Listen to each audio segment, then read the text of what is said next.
सरिता गिरी जस्ता राष्ट्रघाती अभिव्यक्ति दिने मानिसहरूलाई हिम्मत हुनेले त हिंसाले उत्तर दिए पनि हुन्छ। यति बेला पनि अस्ति संसदबाट नक्सा पारित हुने दिनसम्म पनि प्रचण्डको बोली प्रष्ट रूपमा फुटेको थिएन।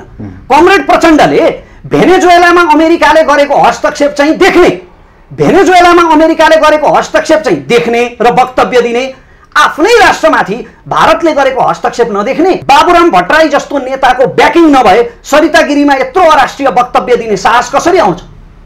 बाबुराम भट्टराईले यदि चाहिँ पक्का उनी राष्ट्रवादी हुन् भने उनले जसरी राष्ट्रवादको पक्षमा संसदमा बोल्छन् त्यसरी नै यदि बाबुराम भट्टराई लगायतका नेताहरू राष्ट्रवादी हुन् भने, राजेन्द्र महतो लगायतका नेताहरू राष्ट्रवादी हुन् भने उनीहरूले यति बेला सरिता गिरीलाई दण्डित गरेर एउटा नजिर बसाल्नुपर्छ राष्ट्रको पक्षमा। तर राष्ट्रियताको एजेन्डामा चाहिँ प्रधानमन्त्री केपी ओलीले एउटा ऐतिहासिक अडान लिएकै हो, कसैले माने पनि नमाने पनि। उहाँको आवाजमा भारत बोल्दैछ, उहाँले आफ्नो माइती देशको प्रतिनिधित्व गर्दै हुनुहुन्छ। अर्थात् यसरी भनौँ उहाँले हाम्रो संसदमा बसेर भारतीय राजदूत भन्दा पनि बढी भारतीयताको भूमिका निर्वाह गर्दै हुनुहुन्छ। रमेशजी सुनौलो नेपाल तपाईलाई धेरै धेरै धन्यवाद दाइ। सुनौलो नेपाल हेरिरहनुभएका विश्वभरिका राष्ट्रभक्त नेपाली दर्शकहरूमा न्यानो अभिवादन। यहाँले मलाई आफ्ना विचारहरू राख्ने अवसर दिनुभयो, यसको लागि म कृतज्ञ छु। प्राय पूर्वबाट बढी आवाज तपाईँको सुनिन्थ्यो, बुलन्द, धरान, झापा, इटहरी त्यो एरियाबाट। अहिले काठमाडौँमा 81 आउनु भएको छ यस्तो लकडाउनको बावजुद। हजुर, अलिकति सुरु गर्न कसरी आउनुभयो? गाह्रो पनि छ नि त आउनुलाई। यो पहिलो कुरा त यो प्रसङ्ग पूर्व र काठमाडौँको होइन, पश्चिमको माया पूर्वलाई, पूर्वको माया पश्चिमलाई, तब मात्रै नेपाल बन्छ। यो राष्ट्रियताको मुद्दा हो, राष्ट्रियताको विषय हो। जहाँसम्म म कसरी लकडाउनको बेलामा आइपुगेँ भन्दा असाध्यै दुःख साथ, त्यो दुःख सुनाउने मेरो स्वभाव चाहिँ होइन, तर तपाईँले प्रश्न गरिहाल्नुभयो। हामी आउने क्रममा एकजनाले हामीलाई गाडी उपलब्ध गराइदिनु भयो, त्यो पनि असाध्यै दुःखले, किनभने गाडी भाडा 20 देखि 25 हजारसम्म भन्दा रहेछन् यो लकडाउनको समयमा। यसरी अब यो अनुचित लाभ उठाएको भन्छु म यसलाई। यति विघ्न भाडा बढाउनु, वृद्धि गर्नु हुँदैन थियो। यद्यपि उहाँहरूको पनि फेरि आफ्नो बाध्यता होला।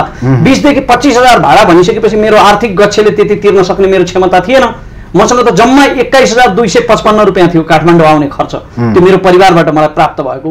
र अनि त्यसपछि मैले गाडी खोजेँ, अनि गाडी खोज्ने क्रममा एकजना शुभचिन्तकले मलाई गाडी उपलब्ध गराइदिनु भयो। तर फेरि सिन्धुलीमा आइपुग्दा दुर्भाग्यवश त्यो गाडी बिग्रियो।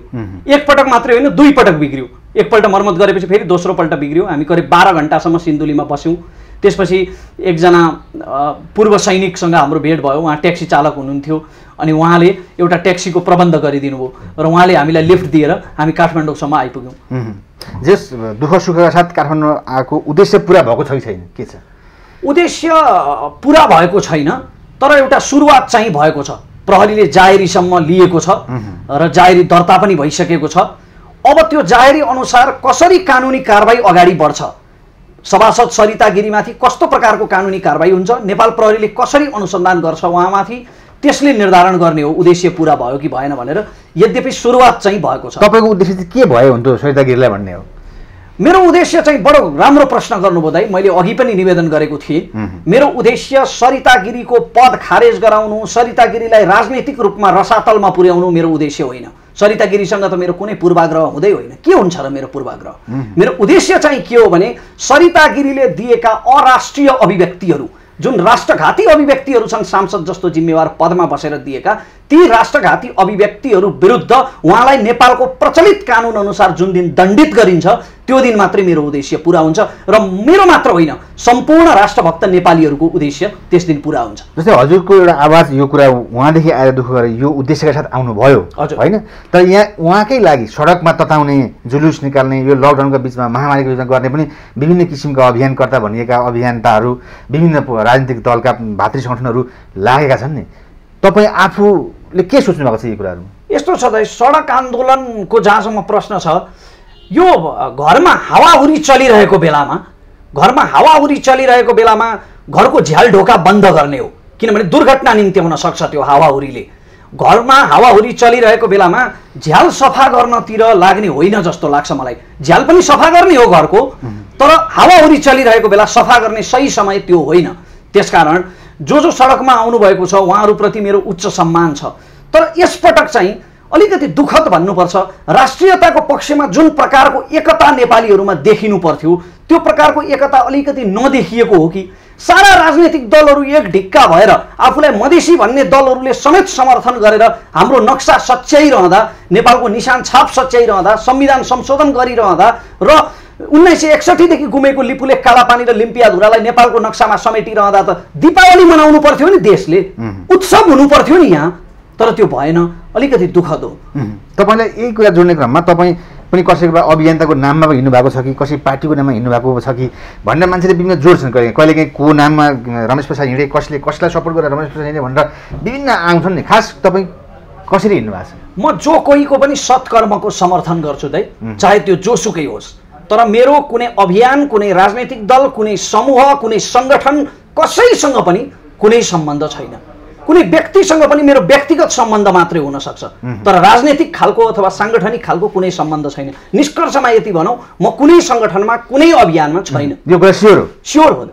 यो अरूले भनेर हुँदैन होइन, भन्नलाई त जे भनिदिए पनि हुन्छ, तर भनेपछि कुनै कुरा बोलेपछि तथ्य र तर्कको आधारमा बोल्नुपर्छ भनेर दार्शनिक प्लेटोले भनेका छन् होइन। बोलेका कुराको प्रमाण पुर्याउनुपर्छ र जिम्मेवारी लिन सक्नुपर्छ भनेर म भन्छु। जस्तो कि तपाईलाई नै दिएको अन्तर्वार्तामा सरिता गिरीले बोलेका कतिपय वक्तव्य हेरौँ।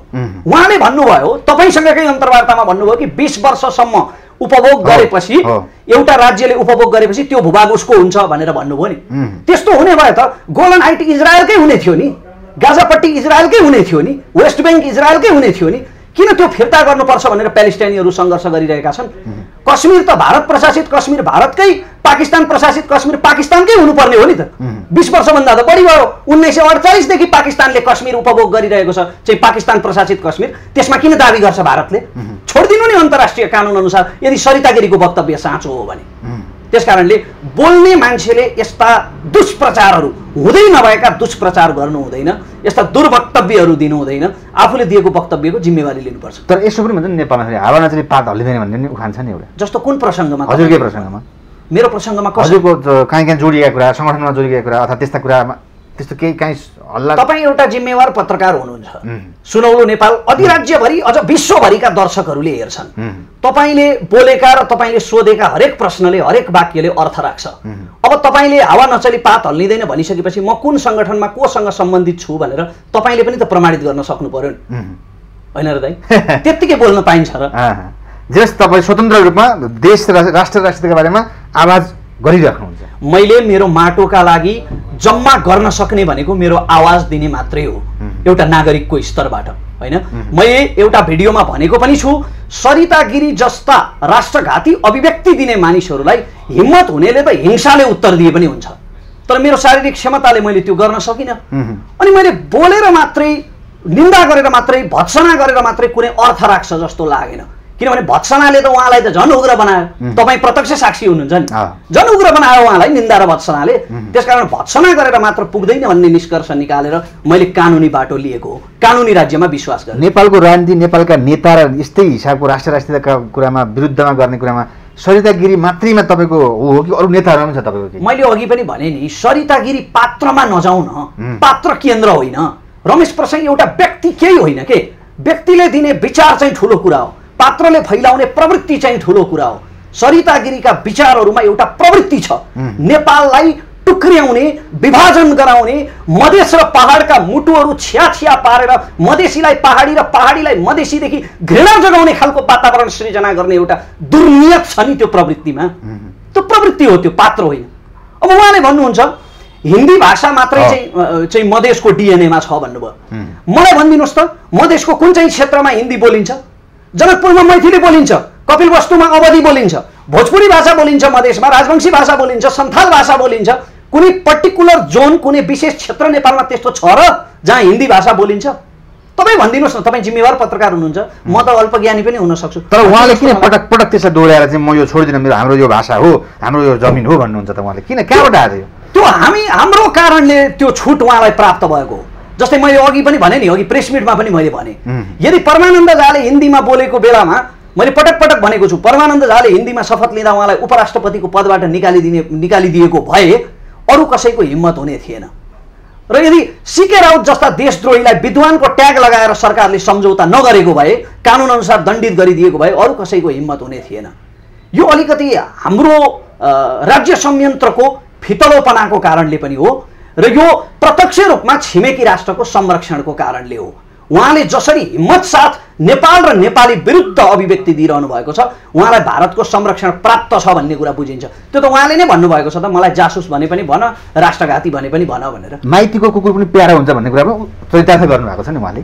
उहाँको आवाजमा भारत बोल्दैछ, उहाँले आफ्नो माइती देशको प्रतिनिधित्व गर्दै हुनुहुन्छ। अर्थात् यसरी भनौँ, उहाँले हाम्रो संसदमा बसेर भारतीय राजदूत भन्दा पनि बढी भारतीयताको भूमिका निर्वाह गर्दै हुनुहुन्छ। यो विडम्बना होइन र? रोटी बेटीको सम्बन्ध नै यो ठुलो विडम्बना भएर आयो त अहिले। रोटी बेटीको सम्बन्ध विडम्बना होइन। तपाईँको मसँग सम्बन्ध हुनुको अर्थ मैले मेरो मुटु झिकेर, मेरो मृगौला झिकेर तपाईँको पाउमा चढाउनु पर्छ भन्ने होइन। मुटु र मृगौला झिक्न सकिँदैन सम्बन्ध छ भन्दैमा। तपाईँसँग म घनिष्ठ छु भन्दैमा मैले मेरो हात काटेर तपाईँलाई दिनुपर्छ भन्ने छ र? मेरो हात मेरो, मेरा अङ्गहरू मेरा हुन्।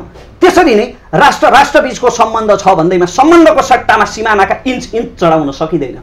माटो एक इन्च माटो नितान्त राष्ट्रको माटो हो। त्यसकारण माटोसँग सम्बन्धको सौदा हुन सक्दैन। यस्ता कुरामा तपाईँको चाहिँ विमति हुँदाहुँदै रगतै उम्रेर आउँछ तपाईँको शरीरमा होइन, राष्ट्र राष्ट्रका विरुद्धका बारेमा? अवश्य अलिकति जोडौँ अझ। भारत र चीनको सम्बन्ध सुमधुर छ नि, 90 अर्ब डलरको व्यापार सम्बन्ध छ। त्यसो भए लद्दाखमा किन भारत र चीनका सैनिकहरू एकअर्कासँग जोरी खोजिरहेका छन्?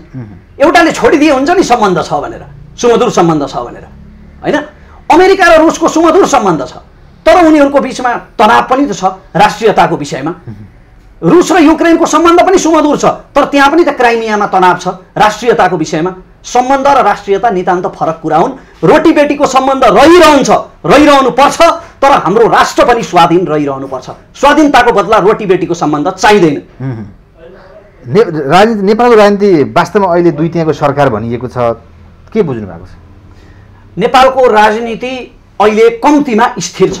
9 महिनामा सरकार फेरिँदैन, कम्तीमा स्थिर छ। सरकारका कमजोरीहरू हुन सक्छन्, सरकारका लापरवाहीहरू पनि हुन सक्छन् र भ्रष्टाचार पनि हुन सक्छ। ती सबैको हिसाब किताब गर्दै जानुपर्छ, खबरदारी गर्दै जानुपर्छ। तर कम्तीमा यति बेला राष्ट्रियताको सवालमा यो सरकारले जुन अडान लिएको छ, यसलाई चाहिँ देशका सबै व्यक्तिले, सबै तह र तबकाले खुलेर समर्थन गर्नुपर्छ। यदि हामीलाई हाम्रो राष्ट्र स्वाधीन चाहिएको हो भने हामीले यति बेला खुलेर समर्थन गर्नुपर्छ। तर केपी ओलीका विरुद्ध किन नाराबाजी लाग्छ त अहिले? नाराबाजी त मैले अघि नै भनिसकेँ नि, घर सरसफाई गर्न चाहनेको दोष होइन के। घर सरसफाई गर्न चाहनेले पवित्र नियत राखेर सरसफाई गर्न खोजेको हो। तर आधीहोरी सुनामी आइरहेको बेला पहिला घरको झ्याल बन्द गर्ने हो, झ्याल पछि सफा गरौँला भन्नुको तात्पर्य के हो भने अहिले राष्ट्रियतामाथि सङ्कट आइरहेको बेला राष्ट्रियताको पक्षमा सबैले एकजुट हुन जरुरी छ। बाँकी हाम्रा आन्तरिक समस्याहरू त सुल्झाउँला। जस्तै तपाईँलाई के लाग्छ, नेपालको केही गर्न खोज्ने करिस्मेटिक लिडरसिप भएको नेता को जस्तो लाग्छ? म अहिलेको पुस्तामा त्यस्तो तपाईँले भने जस्तो नेतृत्व देखिरहेको छैन। सबैप्रति मेरो असाध्यै उच्च सम्मान छ, तर त्यस्तो नेतृत्व मैले अहिले देखिरहेको छैन। तर राष्ट्रियताको एजेन्डामा चाहिँ प्रधानमन्त्री केपी ओलीले एउटा ऐतिहासिक अडान लिएकै हो, कसैले माने पनि नमाने पनि।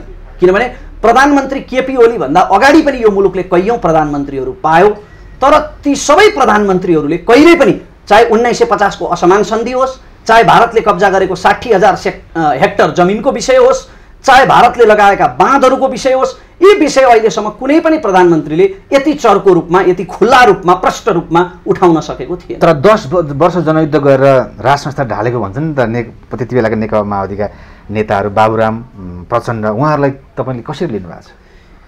बाबुराम प्रचण्डले आफ्नो समयमा जागरण परिवर्तन ल्याए, त्यसलाई स्वीकार्नुपर्छ।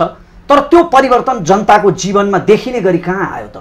उहाँहरूको त्यो भारत विरुद्धको अडान, भारतीय विस्तारवाद विरुद्ध लड्ने उहाँहरूको अडान सत्तामा पुग्ने बित्तिकै कहाँ सेलायो? दिल्ली पुग्ने बित्तिकै गायब भयो त्यो अडान। अहिले तपाईँले बाबुराम भट्टराईको धेरै राम्रो प्रसङ्ग उठाउनु भयो। बाबुराम भट्टराई जस्तो नेताको ब्याकिङ नभए सरिता गिरीमा यत्रो अराष्ट्रिय वक्तव्य दिने साहस कसरी आउँछ? बाबुराम भट्टराईले यदि चाहिँ पक्का उनी राष्ट्रवादी हुन् भने उनले जसरी राष्ट्रवादको पक्षमा संसदमा बोल्छन्, त्यसरी नै यदि बाबुराम भट्टराई लगायतका नेताहरू राष्ट्रवादी हुन् भने, राजेन्द्र महतो लगायतका नेताहरू राष्ट्रवादी हुन् भने उनीहरूले यति बेला सरिता गिरीलाई दण्डित गरेर एउटा नजिर बसाल्नुपर्छ राष्ट्रको पक्षमा। राजेन्द्र महतोले अस्ति भन्नुभयो, हामीसँग मात्रै राष्ट्रियताको परीक्षा किन लिने, यो नस्लीय चिन्तन हो, गलत हो। यहाँ कुरा नसलको होइन, राष्ट्रियताको परीक्षा त हरेकले दिनुपर्छ। तपाईँले, मैले, सबैले दिनुपर्छ राष्ट्रियताको परीक्षा। हामीभित्र राष्ट्रभक्ति छ कि छैन भनेर। र उहाँहरूको यसपटकको परीक्षा यो हो कि उहाँहरूको पार्टीले सरिता गिरीको देशद्रोही वक्तव्यप्रति कस्तो स्ट्यान्ड लिन्छ। त्यत्रो विद्वान मान्छे भनिन्छ डाक्टर बाबुराम भट्टराईलाई, राष्ट्रियता उहाँसँग छैन होला? अब राष्ट्रियता छ कि छैन भनेर परीक्षण गर्ने कुनै यन्त्र बनेको छैन दाइ। तर राष्ट्रियतालाई व्यवहारले प्रमाणित गर्ने हो, जुन डाक्टर बाबुराम भट्टराईको व्यवहारले त्यति धेरै प्रमाणित गर्न सके जस्तो मलाई लाग्दैन। उहाँ पहिलोपल्ट प्रधानमन्त्री हुँदाखेरि उहाँले विपा सम्झौता गरेर आउनुभयो। भारतीय व्यापारीहरूलाई पोस्ने खालको सम्झौता गरिरहँदा उहाँले कैलाशपुर र मोहली सागरका बाँध देख्नु भएन? खाडू नदीमा आइरहेको बाढी देख्नु भएन? उहाँले कोशीको बाँधको ढोका भारतले नखोलेर हाम्रो चाहिँ हजारौं बिघा जमिन डुबाइरहेको उहाँले देख्नु भएन? विपा सम्झौता चाहिँ देख्नुभयो। भारतीय व्यापारीहरूलाई पोस्नुपर्छ भन्ने चाहिँ उहाँले जान्नुभयो। त्यसकारण बाबुराम भट्टराईको व्यवहारले राष्ट्रियता प्रमाणित गर्छ जस्तो मलाई चाहिँ लाग्दैन। प्रचण्डज्यूको पनि त लिडरसिप त राम्रै मानिएर उहाँ प्रधानमन्त्री हुनुभयो, अहिले अध्यक्ष हुनुहुन्छ, शक्तिशाली मानिँदैन? प्रचण्ड पनि त कैयौँपल्ट प्रधानमन्त्री हुनुभयो नि। खै त प्रचण्डले सन् 1950 को सन्धिको कुरा उठाउन सकेको? प्रचण्डले सधैँ भारतीय विस्तारवादको विरोध गरिरहनु भयो, तर उहाँ सत्तामा पुगिसकेपछि त्यो विरोध कहाँ गयो? यति बेला पनि अस्ति संसदबाट नक्सा पारित हुने दिनसम्म पनि प्रचण्डको गोली प्रष्ट रूपमा फुटेको थिएन। कमरेड प्रचण्डले भेनेजुएलामा अमेरिकाले गरेको हस्तक्षेप चाहिँ देख्ने, भेनेजुएलामा अमेरिकाले गरेको हस्तक्षेप चाहिँ देख्ने र वक्तव्य दिने, आफ्नै राष्ट्रमाथि भारतले गरेको हस्तक्षेप नदेख्ने, नेपाल चीनको दास भएर लिपुलेक, कारापानी र लिम्पियाधुराको प्रसङ्ग उठायो भनेर भारतीय मिडियाहरूले खुलेआम भनेका छन्। भारतका कतिपय राजनीतिज्ञहरूले त्यस्तो टिप्पणी गरेका छन्, सेना प्रमुखले गरेका छन्। त्यस्ता टिप्पणी चाहिँ उहाँले नदेख्ने अनि उहाँको राष्ट्रवादमाथि शङ्का गर्ने ठाउँ रहँदैन र? प्रधानमन्त्री केपी ओली र प्रचण्डज्यू मिलेर 2/3 मल्यो नि, दुईजना मिल्नुको स्वार्थ के देखिन्छ? यो 2/3 एक प्रकारले समयको माग पनि थियो। जस्तो अमेरिकामा दुईटा मात्रै दल छन् नि, डेमोक्रेटिक र रिपब्लिकन पार्टी। ब्रिटेनमा पनि मुख्यतया कन्जर्भेटिभ र लेबर पार्टीकै वर्चस्व छ, दुई किसिमका दलहरू छन्। त्यस्तै यहाँ पनि प्रजातान्त्रिक धार एकातिर र वामपन्थी धार एकातिर हुनु यो एउटा स्वाभाविक कुरा हो, यो इतिहासको माग पनि हो। तर यसको पछाडि चाहिँ सत्ताको सौदाबाजी पनि थियो कि अथवा यसको पछाडि कुनै अप्रत्यक्ष डिल पनि थियो कि भन्ने कुरा चाहिँ बारम्बार पार्टीभित्र देखिएको गुटबन्दीबाट देखिन्छ। नेपालमा नेताले अत्यन्तै भ्रष्टाचारी भन्छन् मान्छेले, वास्तविकता हो तपाईँले बुझ्नु भएको कुरा? नेपालमा त मैले के भन्नुपर्छ र, ट्रान्सपरेन्सी इन्टरनेसनलको तथ्याङ्कले बताउँछ नेपालका सबभन्दा बढी भ्रष्टाचारी राजनीतिज्ञहरू छन् भनेर। तर राजनीतिज्ञलाई भ्रष्टाचारी बनायो चाहिँ कसले? राजनीतिज्ञ पनि त कुनै अर्को ग्रहबाट हाम फालेर आएको त होइन। तपाईँ र म बिचकै प्राणी हो त्यो पनि। हाम्रै समाजमा हामीले जस्तै जन्मे हुर्केको हो। यही समाजले त उसलाई पैसा कमाउने चाहिँ सबभन्दा ठुलो हो भनेर सिकाएको होइन र? पैसाले नै शक्ति जन्माउँछ, पैसा सबैभन्दा ठुलो पावर हो भनेर सिकाउने त आखिर समाज हो नि। देशको अनि राजनीतिज्ञहरूले भ्रष्टाचार गरे भनेर सधैँ धिक्कारिरहने, सधैँ यिनीहरू भ्रष्ट भयो भनेर तिनलाई सरापिरहने, अनि फेरि पछि चुनावमा तिनलाई नै भारी बहुमतले जिताउने त यही समाज होइन र? समाजले आफ्नो प्रवृत्ति नसच्याएसम्म राजनीति पनि सच्चिँदैन। अहिले हामीले जे भएका छौँ, 240 वर्षको राजतन्त्र अन्त्य हुनु र त्योभन्दा अगाडिको दरबार हत्याकाण्डमा कसरी कोरिलेसन देख्नु भएको छ तपाईँले? होइन, यो चाहिँ अब फरक विश्लेषकहरूको फरक धारणा छ दाइ। इतिहासको त्यस खण्डमा मेरो उमेर अलिक परिपक्व पनि थिएन। तर मैले अहिले विश्लेषण गर्दाखेरि चाहिँ दरबार हत्याकाण्ड त पक्कै पनि कुनै अन्तर्राष्ट्रिय षड्यन्त्र नै थियो, यसमा कुनै शङ्का छैन।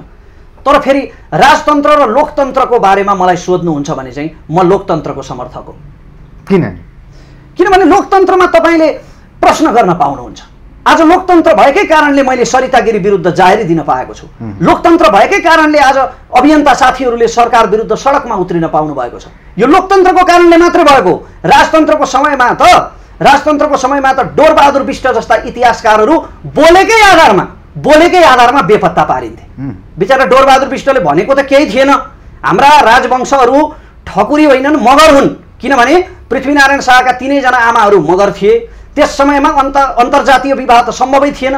त्यसकारण यिनीहरू ठकुरी होइनन् भनेर टिप्पणी गरेकै आधारमा डोरबहादुर बिष्ट रातारात बेपत्ता पारिए। आजसम्म कहाँ छन् थाहा छैन। यस्ता घटनाहरू, यस्ता उदाहरणहरू धेरै छन्। राजतन्त्रमा तपाईँको बोलीमाथि एक प्रकारको लगाम लागेको थियो। तर राजतन्त्र एउटा गयो तर 100औं राजा आए भन्छन् नि त।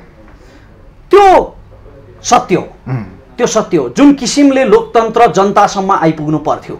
अस्ति प्रधानमन्त्रीले सहभागितामूलक लोकतन्त्रको कुरा गर्नुभयो नि। लोकतन्त्र आइरहेको छ, लोकतन्त्र छ देशमा, तर एउटा मान्छेले लकडाउनको बेला खान पाएन। उसलाई वडाले जम्मा 5 किलो चामल पुर्यायो। त्यो 5 किलो चामल उसको परिवारलाई 2 दिन खान पुग्छ जम्मा। परिवार संख्या उसको 10 जनाको छ। अनि उसको लोकतन्त्र कसरी भयो त्यो लोकतन्त्रमा उसको सहभागिता कहाँ छ त? त्यो खान नपाउने मान्छेले। अनि त्यही राहत एउटा गरिब एउटा छाप्रोमा बसेको एउटा मजदुरले पनि थापेको छ र त्यही राहत 2 तले घर हुनेले पनि थापेको छ। त्यो लोकतन्त्रमा समता कहाँ छ? त्यसकारणले समतामूलक सहभागितामूलक लोकतन्त्र चाहिँ हाम्रो अझै हुन सकेको छैन। तर अब यो परिष्कृत हुँदै जान्छ दाइ, परिष्कृत हुँदै जान्छ। अबको राजनीति के होला नेपालमा? नेपालमा अबको राजनीति यसरी नै स्थिर सरकार रहिरह्यो भने र राजनीतिक दलभित्र गुटबन्दीको अन्त्य भयो भने नेताहरूले अलिकति आफ्नो स्वार्थभन्दा माथि उठेर राष्ट्रिय स्वार्थलाई माथि राख्न सके भने नेपाली राजनीतिको भविष्य उज्जवल छ। अझ युवा नेताहरू जस्तो वामपन्थी नेताहरू पनि छन्, प्रजातान्त्रिक नेताहरू पनि छन्, म कसैको नाम उल्लेख नगरौँ, युवा नेताहरूको हातमा आयो भने नेपालको राजनीति सम्मान भएका युवा नेता भनिदिनुहोस् न के भन्छ? जस्तो वामपन्थी तर्फ हेर्दाखेरि तपाईँ योगेश भट्टराई जस्ता युवा नेताहरूलाई लिन सकिन्छ। तर उहाँ पनि त आज आयो नि मन्त्री भइसकेपछि त। अब मन्त्री भइसकेपछि उहाँले कति कार्य गर्नुभयो, के गर्नु पर्थ्यो, के गर्नु भएन भन्ने कुराको छुट्टै समीक्षा गर्नुपर्छ हैन। जे भए पनि युवा नेतृत्वमा एउटा वामपन्थी धारबाट देखिएको पात्र त उहाँ हो नि हैन, आशा लाग्दो युवा। अनि यता अब काङ्ग्रेसमा भन्नुहुन्छ भने गगन थापा, विश्वप्रकाश शर्मा जस्ता युवा नेताहरू छन्। तर शेरबहादुर देउवा सभापति सधैँ भइराख्नु भएको छ, केही भन्नु छ मलाई? मैले काङ्ग्रेसको महासमिति बैठक हुने बेलामै भनेको थिएँ, शेरबहादुर देउवा र रामचन्द्र पौडेलको गुटबन्दी सङ्घर्ष रहुन्जेल काङ्ग्रेस र काङ्ग्रेसप्रति आस्था राख्नेहरूले सधैँ निराश भइरहनुपर्छ। नेकपाको पनि त्यही हो। नेकपामा जबसम्म गुटबन्दी भइरहन्छ, नेताहरूको आपसी पौठाजोरी चलिरहन्छ, तबसम्म नेकपाप्रति आस्था राख्ने सबैले निराश मात्र भइरहनुपर्छ। अहिले आएर त मधेसवादी दलका नेता राजेन्द्र महतो उपनेतालाई राष्ट्रियवादी भन्न थाले नि होइन अस्तिको भाषणले। मैले अघि नै भने, म फेरि पनि जोड्न चाहन्छु, राजेन्द्र महतो, उपेन्द्र यादव, बाबुराम भट्टराई लगायतका नेताहरू 100% राष्ट्रवादी हुन् भन्ने कुरा प्रमाणित गर्नका लागि सरिता गिरीलाई पार्टीले अविलम्ब दण्डित गर्नुपर्छ। उहाँको सांसद पद अविलम्ब खारेज गर्नुपर्छ। यो कुरा स्योर हो। नत्र त उहाँहरू कतैबाट परिचालित हो कि भनेर शङ्काको सुविधा लिनुपर्ने हुन्छ। यति बेला उहाँहरूले सरिता गिरीलाई संरक्षण गर्नुभयो भने। अन्तिममा हजुरले भनिदिनुहोस् न, नेपाल सरकारले अहिले कोरोनाको कहर हजुरलाई थाहा छ नि, सरकारले गरेका काम र जनताले पाएका सुविधा प्रतिबद्धता के भन्नुहुन्छ यो बारेमा केही छ? यस्तो छ, नेपाल एउटा अत्यन्तै अविकसित देश हो, विकासोन्मुख देश हो भनौँ हाम्रो होइन। अब यो अमेरिका, इटाली, चीन जस्ता देशहरू पनि कोरोनाको कारणले थिलथिलो अवस्थामा पुगे। उनीहरूले पनि कोरोनाको तयारी गरेका थिएनन्। त्यसकारण नेपाल सरकारका लागि पनि यो सरप्राइज एट्याक जस्तो भयो होला। तर हाम्रो देशमा व्यापक रूपमा भ्रष्टाचार छ, अनियमितता छ। यो जति लुकाउन खोजे पनि सबैलाई थाहा छ। त्यसकारण सरकारले कतिपय कामहरू सकारात्मक पनि गरिरहेको छ। जस्तो विदेशबाट केही युवाहरूको, नेपालीहरूको उद्धार गरेर ल्याइएको छ, यो सकारात्मक हो। क्वारेन्टाइनहरूको निर्माण गरिएको छ, यो सकारात्मक हो। तर नकारात्मक कुरा चाहिँ पारदर्शिताका प्रश्नहरू उठिरहेका छन् होइन, भ्रष्टाचारको कुरा उठिरहेको छ, यो चाहिँ फेरि नकारात्मक हो भन्दा यो मिश्रित छ। प्रधानमन्त्रीले त यो सामान्य हो, रुगाखोकी पनि भनिदिनुहुन्छ नि त जनतालाई होइन? होइन, त्यो उहाँले आत्मबल बढाउने उद्देश्यले, आत्मबल बढाउने आशयले भन्नुभएको होला। तर कोरोनाको कहर चाहिँ संसारले महसुस गरिसकेको छ। यो कोरोनाको कहरलाई चाहिँ कसैले पनि सामान्यीकरण गर्न, जनरलाइज गर्न मिल्दैन। हजुरले एउटा कुरा सोध्न मन लागेको, जनताले पनि चाहेको कुरा, हजुर यसरी बोल्न सक्छु, यसरी आफ्नो आवाज उठाएर गर्न सक्छु भनेर तपाईँ कति बेलाको समयदेखि लागेको थियो मनमा? यो मैले पटक पटक धेरै भिडियोहरूमा भनिसकेँ होइन दाइ, छोटो यो के दोहोऱ्याउँ, दाइले सोधिहाल्नुभयो। म सानैदेखि मेरो वक्तृत्व कलामा अगाध रुचि थियो। पछि सामाजिक सञ्जालमा चाहिँ मेरो साथी जीवन विष्टको प्रेरणाले बोल्न थालेको हो र एकपल्ट मोदी भ्रमणको प्रसङ्गमा बोलेपछि धेरैले रुचाएपछि यहाँ विचार पनि बिक्ता रहेछन् सामाजिक सञ्जालमा भन्ने एक प्रकारको चेतना मभित्र आयो र त्यसपछि मैले निरन्तरता दिएको। हुन त हजुर अब प्रश्न वक्ता सबै थाहा भएको कुरा हो। हजुरको जुन यो शारीरिक गुणवटा चाहिँ सुरुदेखि नै भएको थियो? यो जन्मसिद्ध हो। परिवारमा? हजुर। कुन भाइ हुनुहुन्छ तपाईँ? म जेठो। ए दाजु अरू भाइ बहिनी? मेरो एकजना भाइ छ। सँगै हुनुहुन्छ? हजुर, ऊ झापामा छ। अब हजुरको योजना त्यस्तो कुनै केही छ, बोलन्दा आवाज लिएर अथवा केही गर्ने, यसै गरी कुनै एउटा चाहिँ सङ्गठित रूप अथवा चाहिँ एउटा कुनै सामाजिक अभियन्ता रूप त्यस्तो केही छ हजुरको योजना? अहिले चाहिँ मेरो एउटै मात्र इच्छा, मेरो असाध्यै ठुलो मेरो जीवनको लक्ष्य हो यो, एउटा यस्तो कार्यक्रम सञ्चालन गर्ने नेसनल मिडियामा कुनै नेसनल च्यानलमा एउटा यस्तो कार्यक्रम सञ्चालन गर्ने जुन केवल टिआरपी बढाउने उद्देश्यले नहोस्, जसले चाहिँ केवल भिडले रुचाउने खालको सत्य मात्र नदेखाओस्। यहाँ चाहिँ साह्रै धेरै विश्वास गरिएका मिडियाहरूले पनि सत्यभन्दा भिडलाई ठुलो देखाउन थाले, भिडले रुचाउने खालको सत्य देखाइदिन थाले। तर सत्य त सत्य नै हुन्छ। त्यसकारण नबङ्ग्याई नटेड्याइकन, चाहे त्यो कसैलाई ग्राह्य होस् चाहे नहोस्, नितान्त निष्पक्ष सत्य देखाउने र समाजमा सचेतना फैलाउने एउटा कार्यक्रम नेसनल मिडियामा चलाउने मेरो साह्रै ठुलो धोको छ जीवनमा। हजुर, अत्यन्तै खुसी भएको क्षण कहिले छ हजुरको, याद छ अहिलेसम्म? धेरै क्षणहरू छन् दाइ त्यस्ता। जब मैले पब्लिक स्पिकर जितेको थिएँ, मेरा लाख शुभचिन्तकहरूको प्रेमको कारणले गर्दा, उहाँहरूको आशीर्वादको कारणले गर्दा, विश्वभरिबाट उहाँहरूले दिनुभएको शुभेच्छाको कारणले गर्दा पब्लिक स्पिकरको उपाधि हातमा लिइरहँदा म असाध्यै धेरै खुसी भएको थिएँ। अत्यन्तै दुखित क्षण? दुखी क्षणहरू धेरै छन् दाइ। दुखी क्षणले दुःख नै दिन्छ र दुःख साट्ने, दुःख सुनाउने मेरो स्वभावै होइन। हो हजुर। पीडामा तपाईँलाई रमाउन मन लाग्दैन? मलाई पीडाले कहिले पनि तपाईँलाई कार्य सफलता पनि दिँदैन, पीडाले जाँगर र जागरण दिँदैन। त्यसकारणले म पीडालाई इग्नोर गर्छु। हजुरको इन्टरनल फिचर भन्छ नि, भित्री विशेषता जब अरूले थाहा नभयो के छ? अब दाइले कस्तो खालको विशेषता भन्नुभएको हो? आफूलाई सोख? मेरो सोखहरू, म कविताहरू लेख्ने गर्छु, म पहिला गाउने पनि गर्थेँ। एउटा सानो जाओस् न त अहिले। यो गीत नसुनाउँदै, अब यो चाहिँ कस्तो हुन्छ भने यो फरक प्रसङ्गमा हामीले अन्तर्वार्ता गरिरहेको बेलामा, होइन, अब यो कहाँको राजनैतिक अन्तर्वार्ता गरिरहेको बेलामा गीत सुनायो भने यो चाहिँ तपाईँको बकरिदमा स्कन्द पुराण सुनाए जस्तो हुन्छ। यससँग सम्बन्धित कुनै राष्ट्रियता सम्बन्धित केही छ त्यस्तो, कुनै लयबद्ध गर्न सकिने? मैले धेरै कविताहरू युट्युबमा राखेको छु, त्यो मेरा शुभचिन्तकहरूले खोजेर हेर्न सक्नुहुन्छ। एक्सन नेपाल अनलाइन टिभीमा उपलब्ध छ। हजुरले आज मैले रिक्वेस्ट गरेँ, हजुरकै सुरबाट जाओस् न यदि प्लिज, काठमाडौँको ठाउँमा भएको कारणले गर्दा। मैले यो एक्सन नेपाल अनलाइन टिभीमा राखिसकेको एउटा कविता थोरै सुनाउँछु। कस्तो मसान पस्यो मेरो घरमा जानी जानी, कस्तो मसान पस्यो मेरो घरमा जानी जानी, कहिले सुस्ता निल्न खोज्छ कहिले काला पानी।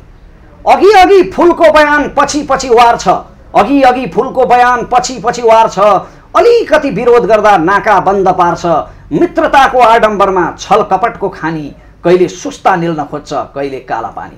मेरा दाजुभाइ उसको घरमा ढोके हुनुपर्ने, मेरा दाजुभाइ उसको घरमा ढोके हुनुपर्ने, मेरा छोरीचेलीमाथि ऊ अय्यासी गर्ने, अझै पनि सहनुपर्ने उसैको गुलामी, कहिले सुस्ता निल्न खोज्छ कहिले काला पानी। राम्रा राम्रा माछा जति निल्छ छानी छानी, राम्रा राम्रा माछा जति निल्छ छानी छानी, कुमाउ खायो गडवाल खायो खायो नाला पानी, कस्तो मसान पस्यो मेरो घरमा जानी जानी, कहिले सुस्ता निल्न खोज्छ कहिले काला पानी। अन्तिममा हजुरलाई सोध्न पाएर बिदा हुन्छौँ। हजुरले सामाजिक सञ्जालमा यसो सबैले बुझ्दाखेरि रवि लामिछाने र राजेश हमाललाई अत्यन्तै मन पराउनुहुन्छ तपाईँ, होइन? हो। के विशेषता देख्नु भएको छ उहाँहरूमा? रवि लामिछानेले गरेका कार्यहरू, उहाँले चलाएको कार्यक्रम सिधा कुरा जनतासँग, त्यो नै पर्याप्त छ। मैले उहाँका कुनै विशेषताको वर्णन गरिरहनै पर्दैन। राजेश हमाल? राजेश हमाल दाइ एउटा नेपाली चलचित्रको सदाबहार अनुहार हो, नेपालको महानायक हो र अत्यन्तै असल व्यक्ति हो। राजेश हमालको विषयमा म एउटा हिन्दी शायरी दाइको अनुमतिले राजेश हमालको बारेमा, कोई नहीं लगा सकता उनकी कद का अंदाजा, कोई नहीं लगा सकता उनके कद का अंदाजा, वो आसमान है फिर भी सर झुकाए बैठे हैं। अर्थात उहाँको व्यक्तित्वको बारेमा कसैले पनि अनुमान गर्न सक्दैन, किनकि उहाँ आकाश हुनुहुन्छ तर शिर झुकाउनुहुन्छ। एकदमै डाउन टु अर्थ, जमिनसँग जोडिएको मान्छे राजेश हमाल। राजेश हमालको नामले चाहिँ नायिकाहरू चाहिँ चिन्नुहुन्न तपाईँ? म नायिकाहरूलाई पनि चिन्दछु दाइ। मनपर्ने? मलाई केकी अधिकारी मनपर्छ, प्रियङ्का कार्की मनपर्छ, यस्ता धेरै छन् है। हजुर, मन पराउनुहुन्छ? हजुर। अब अन्तिममा हजुर दर्शकलाई के छ भन्नुपर्ने? सम्पूर्ण मेरा शुभचिन्तकहरूलाई म हृदयदेखि नै धन्यवाद दिन चाहन्छु। जसले मलाई भन्नुभएको छ, रमेशजी भन्नुहोस् तपाईँलाई आर्थिक सहयोग गर्छौँ हामी, तपाईँलाई खर्चको असुविधा होला काठमाडौँ पुग्न, हामी तपाईँलाई सहयोग गर्छौँ भनेर जसले भन्नुभएको छ, उहाँहरू सबैलाई विनम्रतापूर्वक म नमन गर्न चाहन्छु। र मेरो लागि सबैभन्दा ठुलो सहयोग भनेकै तपाईँहरूको सुझाव र स्नेह हो।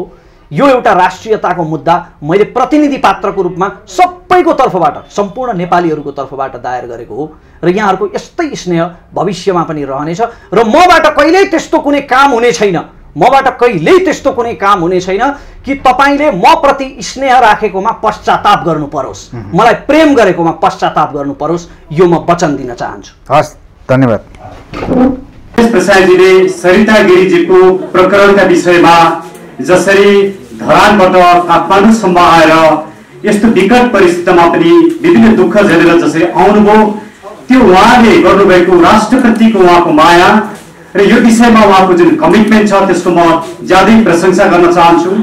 र रमेश प्रसाद जस्तो एउटा राष्ट्रवादी व्यक्ति जसको प्रत्येक आवाजमा प्रत्येक ढुकढुकीमा मुलुक बोलिराखेको हुन्छ, मुलुकप्रति भएको अन्याय उहाँ सहन सक्नुहुन्न, उहाँको यो भावना पुनीत भावना छ र रमेश प्रसादजी प्रति मेरो ज्यादै ठुलो श्रद्धा र सम्मान छ।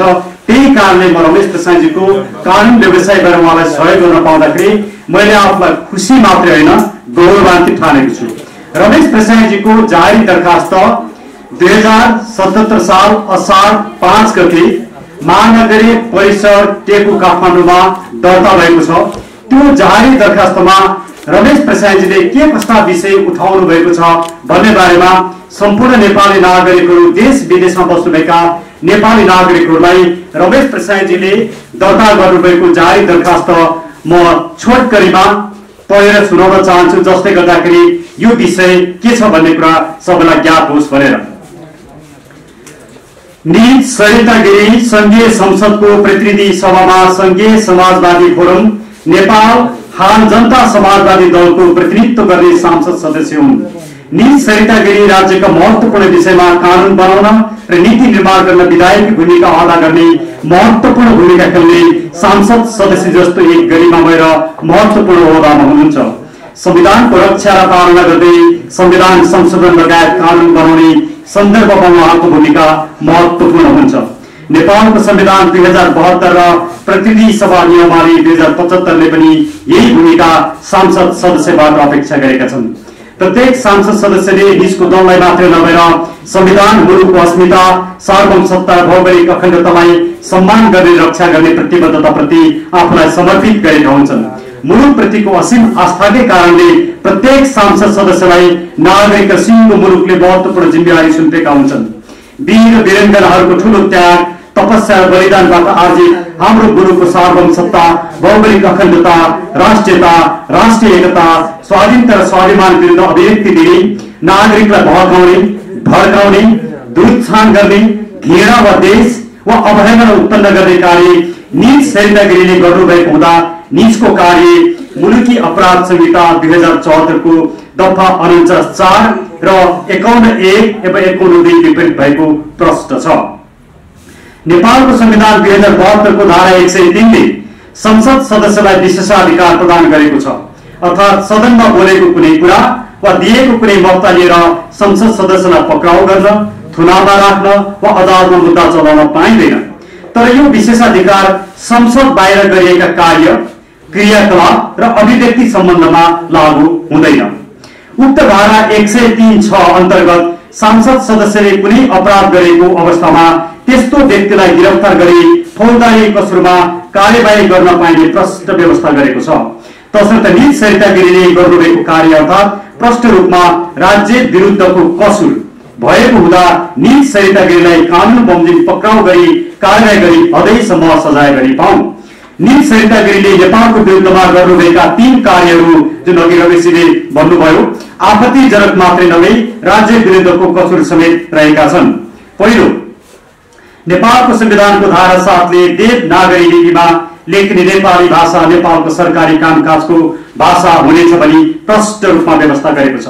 अर्थात् संघीय संसद प्रतिनिधि सभा राज्यका 3 प्रमुख अंग मध्येको एक अंग भएको हुँदा प्रतिनिधि सभामा बोलिने भाषा पनि नेपाली भाषा नै हो भनी संविधानले प्रष्ट पारेको अवस्थामा सो विपरीत निज सरिता गिरीले संसदमा हिन्दी भाषा बोल्नु भएको सम्मलाई संविधानको धारा 103 को संरक्षण प्राप्त हुन्छ।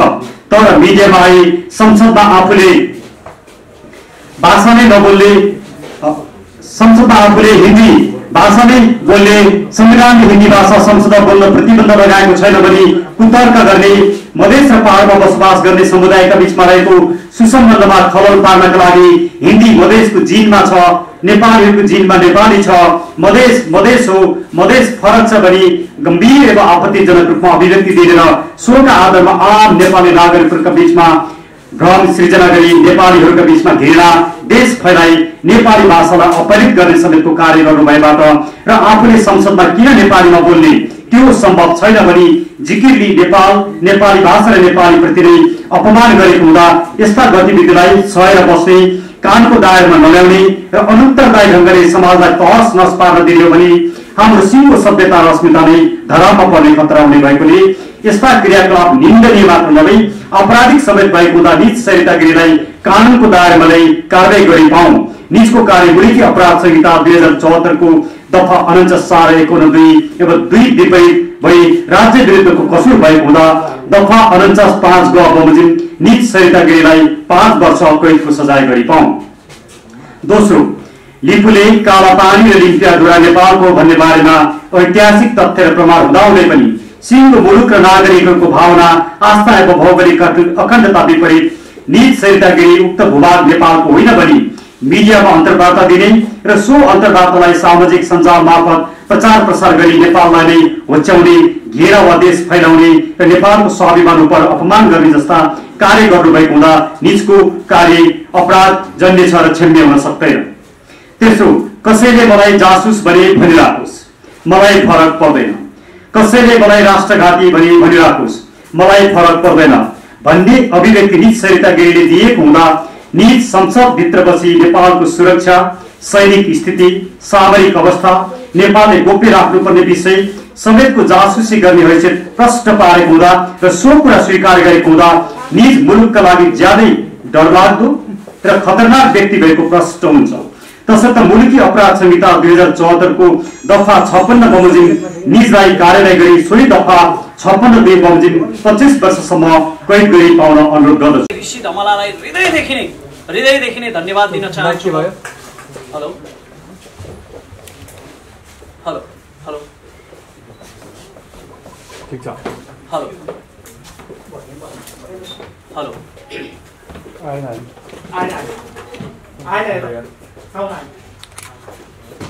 हेलो